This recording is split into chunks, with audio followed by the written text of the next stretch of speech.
At the end of my gameplay impressions video, I had this to say about Assassin's Creed Shadows.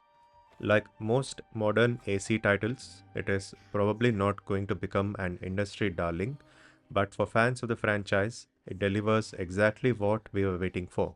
The standard AC formula set in Japan with a huge map waiting to be explored. After spending nearly 40 hours playing the full game, I stand by what I said.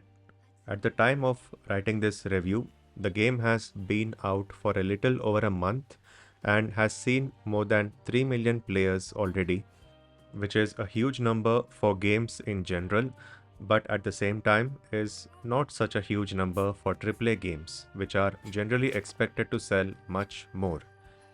Player reception has either been mixed or positive, depending on the platform, but it's safe to say that the game hasn't been a complete disaster like some outlets were expecting it to be before launch. For those who won't watch the entire video, here's a summary. If you're a long-time fan of the franchise who's still hoping that the newer games will live up to the standards set by Assassin's Creed 2, you will once again walk away disappointed after playing Shadows. However, if you're someone who has accepted the fact that the franchise is now a collection of well produced historical fiction simulations, then there's a lot to love in this game, which takes you on a memorable tour of 16th century Japan. The dual protagonist experiment, which was last tried 10 years ago in AC Syndicate, doesn't really work here, as the game is unfairly balanced towards the stealth focused Naoe, but the aggressive style of Yasuke does have its moments. The combat is quite simple, and the RPG experience has been drastically toned down compared to previous entries. The entire game is basically a crash course for ancient Japanese culture, and if you treat it that way, it's an enjoyable ride all the way till the end. Now let's move on to the full review. There will be a few spoilers ahead.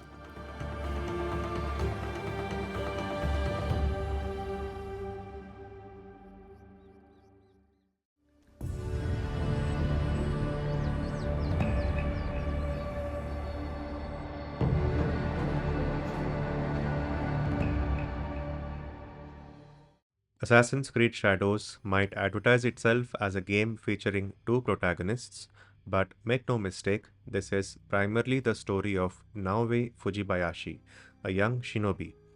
Apart from a brief introduction to the other protagonist, Yasuke, during the prologue, we spent nearly 10 hours playing as Naoe, setting up the primary conflict of the game, which is to hunt down members of a mysterious cult known as the Shin Bakufu. They have stolen a mysterious box from Naoe's family, and she must now get it back at any cost. At its core, this is a revenge story similar to many other games in the franchise. Naoe seeks revenge against the Shin Bakufu cult for murdering her father, while Yasuke seeks revenge against the Templar Order for causing harm to his family. There's the usual mix of politics and drama thrown into the story, but I'll be honest, I lost interest halfway through and was barely following the events of the story near the end of the game.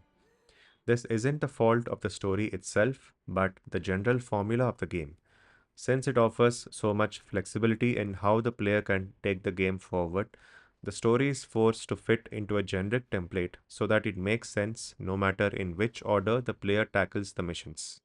But this means the story can feel a bit bland and predictable. There is the usual assortment of fictional characters blending in with real world characters, but arguably 16th century Japanese personalities are not nearly as well known globally compared to some notable personalities that were featured in older AC games like Leonardo da Vinci or Napoleon. So I barely had any idea whether I was meeting characters based on real life or not. Some of them were noticeably more memorable than the others, but for the most part, they were all some version of mighty muscular samurai or old and wise men. Apart from the main protagonists, I wouldn't say I remembered any of the other characters once the game ended. The one exception is Junjiro, who starts off as a seemingly annoying kid but plays a surprisingly important role in the story, which I won't spoil here. He eventually adds more charm and emotional depth to a story filled with non stop violence. To summarize, the story unsurprisingly doesn't really have a huge impact on the game. Like I said in the beginning, we can't really expect modern AC games to reach the heights of the original entries. So at this point, I'm happy to accept a decent story that makes at least a little sense, supported by a good voice cast, and that's exactly what Shadows delivers. And one important thing to consider is using the new canon mode at the start of the game, which removes player choice from most scenarios in the game. This option is useful for those who don't want to be interrupted constantly with choices during important story beats, which were proven to be unimportant in previous games. Choosing the canon mode will ensure that your characters automatically choose the option that the writers intended to be the default or best options. That was it for the main story. Now, let me spend a minute talking about the modern day story, which is essentially non existent. For those who have played AC Valhalla, you might remember that Basim, who we later saw in AC Mirage, was magically transported to the modern day, and you might be wondering what happened to him next. Well, you will have to keep wondering a bit longer because Shadows does not touch upon the modern story at all, at least not in the conventional way. You never leave the Animus, you never walk around in the modern day, nor do you meet Basim. The only connection left with the modern world is a vague introduction at the start of the game, narrated by someone called the Guide, and later a bunch of video messages that you have to either collect or decode in the main game. I'm not sure because I didn't really interact with that part of the game at all, and it didn't interrupt my journey through feudal Japan. In other words, if you're one of the few fans of the modern story in AC games, Shadows will be very disappointing to you. If you belong to the larger audience who enjoys not being regularly interrupted with forced modern day story sections, you will enjoy the virtually zero interruption experience offered by Shadows.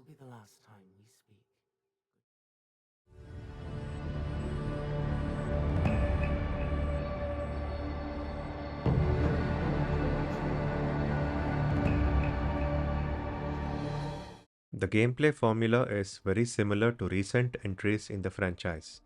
The lead developer for this game was Ubisoft Quebec, who developed AC Odyssey as well as AC Syndicate, the previous game in the franchise to feature two protagonists.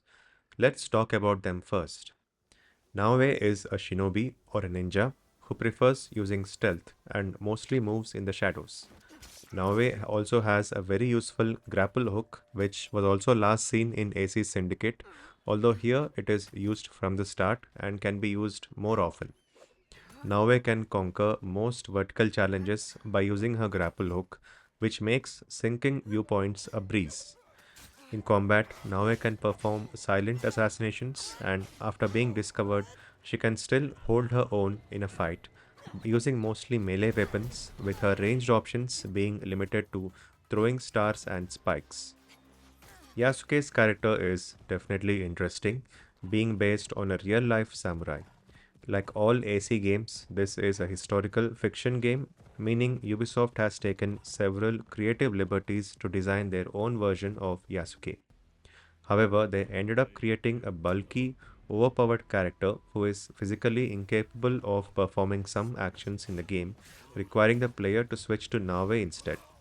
As a result, I preferred playing as Naoe most of the time as it meant fewer interruptions to the gameplay.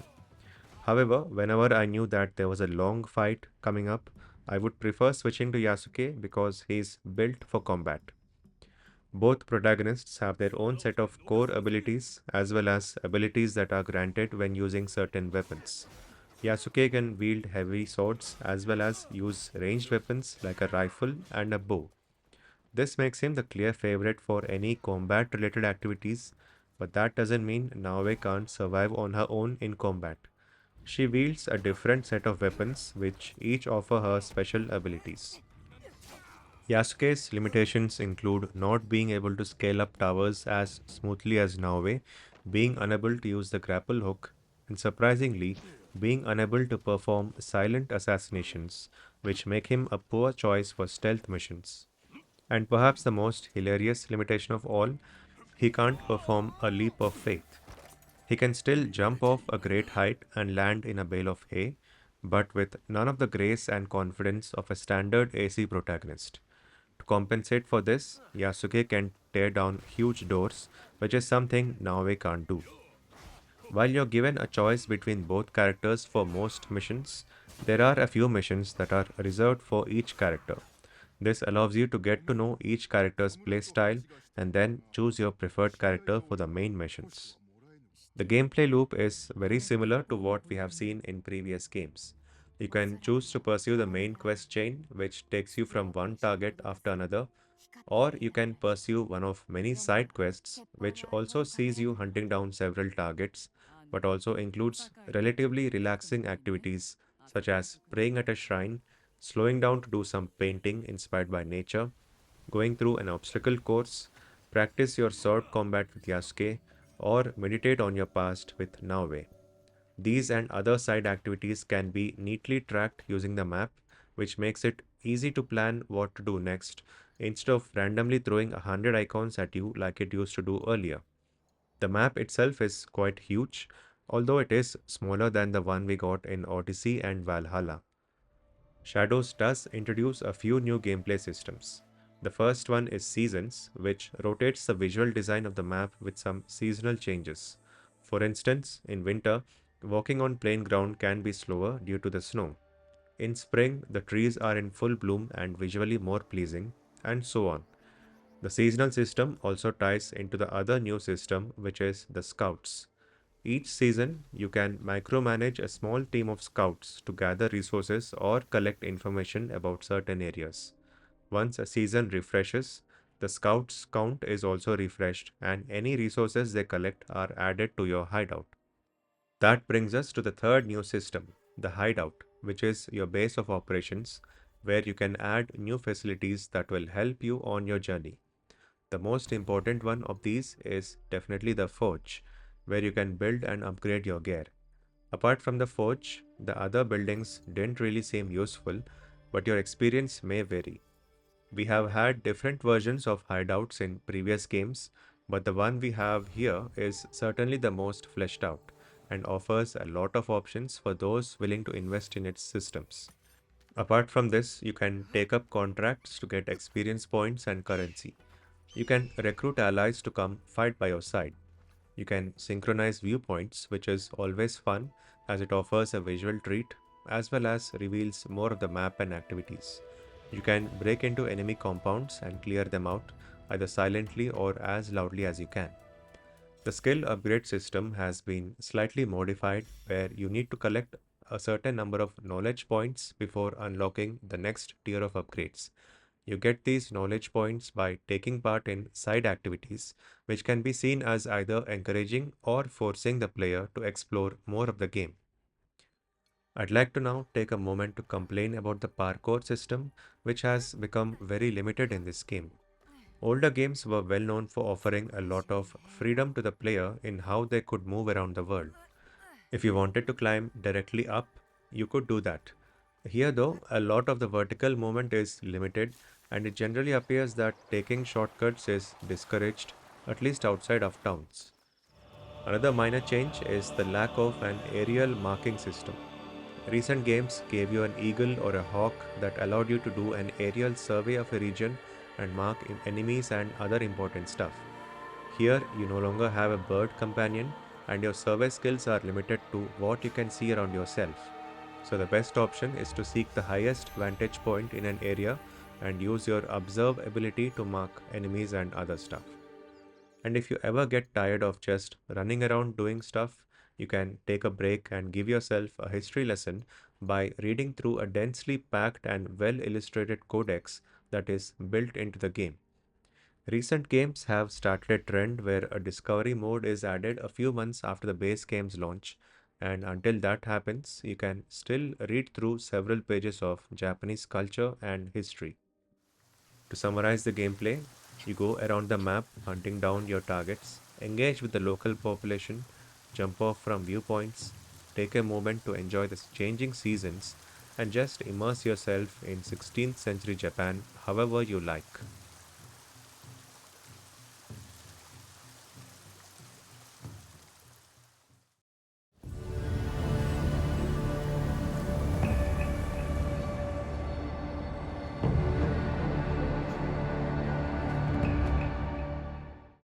Unlike the gameplay section of the review, which had a lot of things to cover, this part of the review is actually quite easy to talk about. The game looks really good and runs quite well. That's pretty much it. But since this is a lengthy review anyway, why not spend a little more time going into the details? Unlike Valhalla and Mirage, Shadows has finally ditched the PS4 and Xbox One consoles, and the results speak for themselves. This is an amazing game to look at. Feudal Japan may not have been the happiest place to live in, but it is rendered quite beautifully in this game. With more than 100 viewpoints to sync, the game offers you plenty of opportunities to take in the scenery. The game features plenty of long cutscenes that also allow you to admire the visuals. The changing of seasons are accompanied by transitional cutscenes, which are interesting to watch the first few times, but can eventually feel repetitive and unnecessary. In terms of criticisms, I only have a tiny one, and it is that we no longer have the gorgeous artwork for the main screen of the game. Instead, we are greeted by a cold black screen featuring the Animus launcher, which lets you launch other Assassin's Creed games you may have on your system. This feels like a useless idea borrowed from other launchers like Call of Duty. I'm a bit disappointed that we are no longer greeted with the game's main theme and some beautiful artwork upon booting up the game. Apart from that minor issue, the game doesn't disappoint in the visuals department. In terms of performance, the game ran quite well for me on Series X. After the first major update, the few areas in which I noticed FPS drops were fixed.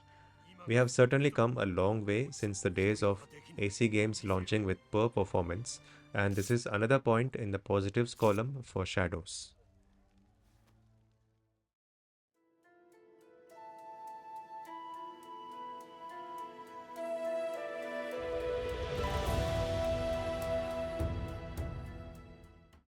This is a tricky part of the review. First, let me talk about voice acting. The very first Assassin's Creed game received criticism for using an American accent for its main character, whose mother tongue was Arabic. From the next game onward, all English language versions of AC games have featured the main character speaking a heavily accented version of English. So, for instance, in a game featuring Greek protagonists, the English voice acting would be done with a Greek accent. For the most part, this was an acceptable compromise. Those who wanted even more realistic voice performances could always switch to the native language of the main character whenever available. This time, Ubisoft went a step ahead and offered everyone a choice at the start of the game. Play the game in the language of your choice, or use something called an immersive mode, which uses native Japanese voice action for the entire game with a sprinkling of Portuguese for certain sections featuring Yasuke. Since this was a new option, I decided to use it, and a few dozen hours later, I forgot to switch to the English version at all. This is mostly a personal preference, and I'm sure the voice acting is good in all languages, but the actors for Norway and Yasuke truly outdid themselves in the Japanese version. やるな。うん。牛の角をつけた者。この家紋は知っておる。針まで織田の軍と戦った別所の家紋に相違なかろう。では、まずは播磨じゃな。光秀もこやつらと関わっておる。私は奴の家臣の手引きで本能寺に忍び入った。Speaking of music, this game's version of Ezio's family actually doesn't play prominently during the game unless I missed it. The soundtrack is quite pleasant and has its own sets of highs and lows. The standout theme this time around was the Fujibayashi Legacy, which is the theme that Naoe and her father play frequently as part of their training. That said, of course, there is a new version of Ezio's family for this game, and of course, I'm going to play a sample right now.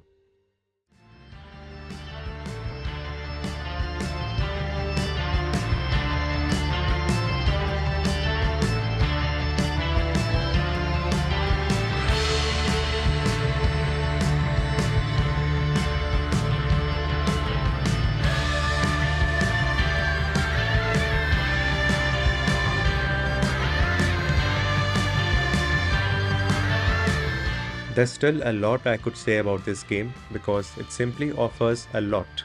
I haven't even gone into my usual complaints about microtransactions in a single player Ubisoft game. This time, there's also the somewhat suspicious Battle Pass kind of system where you get certain tiers of rewards for playing the game. I can't and don't want to say much about this part because it's honestly best if we just ignore it altogether. A few days after the game launched, Ubisoft spun off Assassin's Creed and two other franchises into a separate entity that has a significant investment from Tencent. So who knows what future Assassin's Creed titles might look like. For now though, regular players of the franchise can be satisfied by the fact that despite a few shortcomings and some PR goof-ups, Assassin's Creed Shadows is at its core a fun game to play. It still has some stories to tell through one or more DLCs, but after that, the fan base can finally stop pestering Ubisoft to release an AC game set in Japan. It's here, go play it, and thanks for watching.